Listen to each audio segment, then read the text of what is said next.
Hi, this is Michael B. Smith. I'm going to show you how I do something I like to do a lot, which is work with bitmap images and convert them into vectors using Photoshop and Illustrator.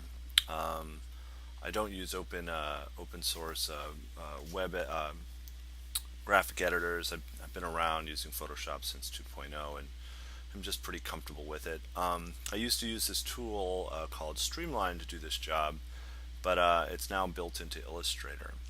So the first thing you do is you start with a bitmap image. In this case, I got a screen grab from the YouTube of Dr. Oblivion's or one of his early broadcasts.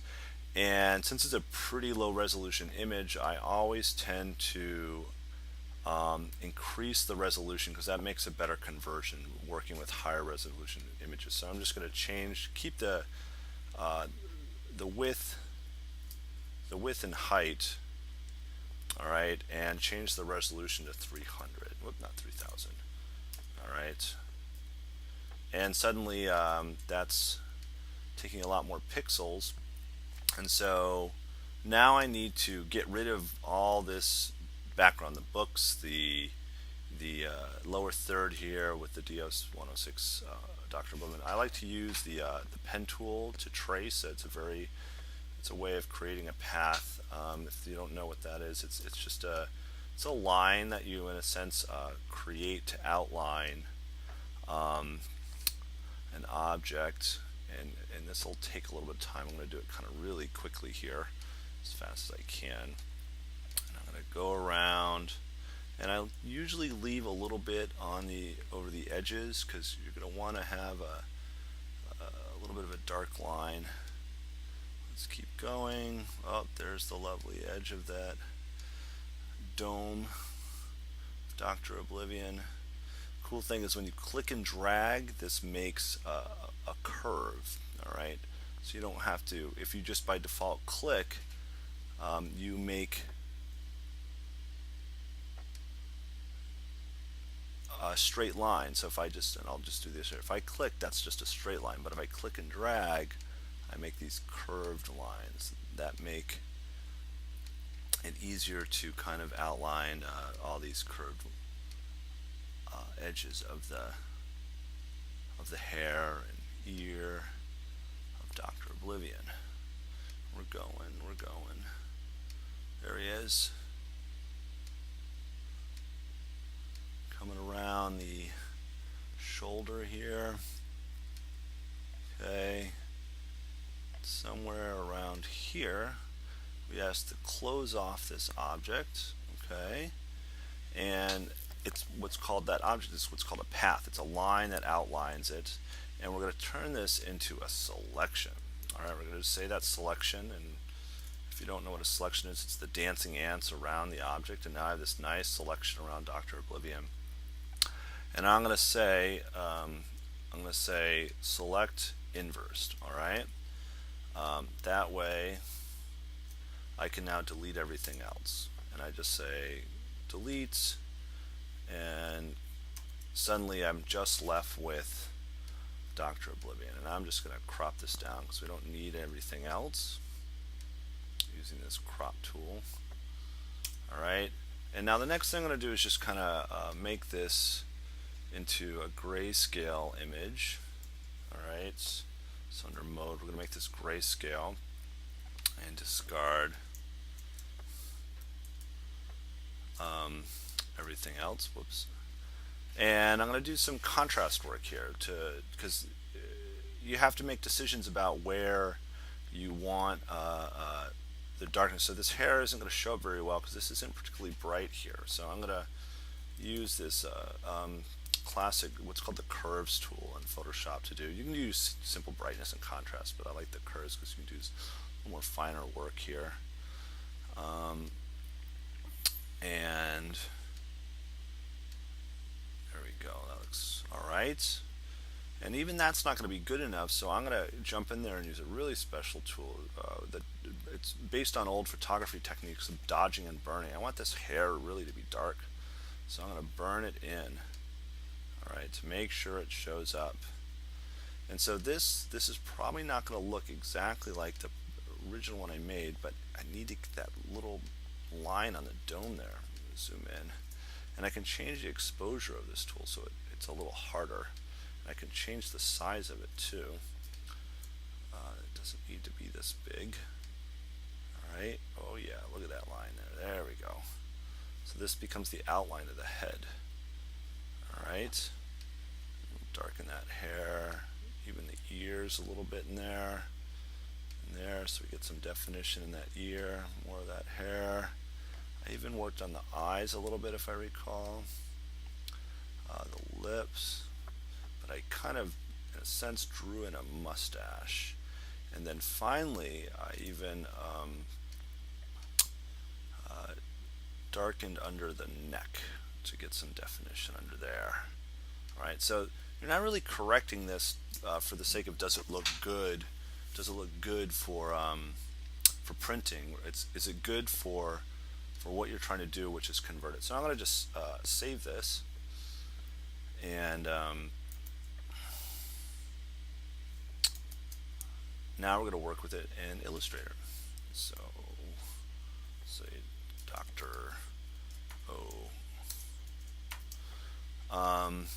And we're going to do what's called a live trace. Say OK.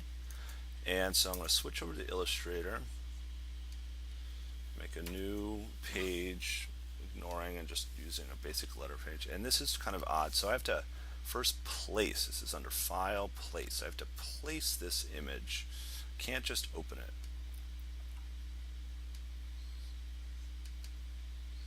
And there it is, DrO.tiff. Now that I've placed it here, let's zoom in so we can look at this. I can use this tool called Live Trace. So under Object, Live Trace, we're going to say Tracing Options so we can look at this thing a little bit as we go. And I always have previews so I can have a sense of what this thing's going to look like. So that's the beginning. You can start to see, oh, that's kind of like it.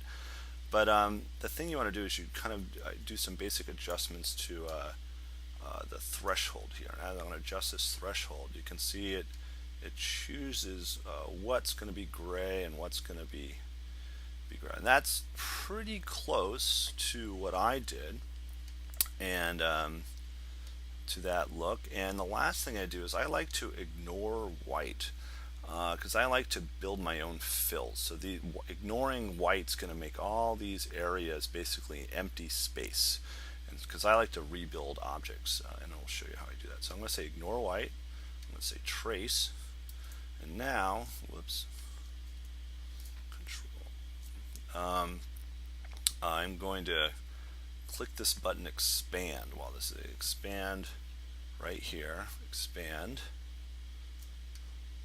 and now you can see all the little vectors that make up this object.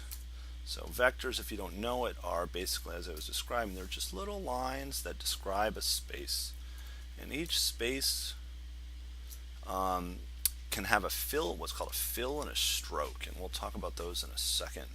So now that Dr. O exists here, I'm gonna build some color into this thing, and that's going to use that pen tool again. It's the same exact idea as in Photoshop, but this time I'm going to keep it, and I'm going to just draw this. I'm going to be kind of sloppy about this space that's going to make the color fill, and I'm going to make this transparent for now for Dr. O's face.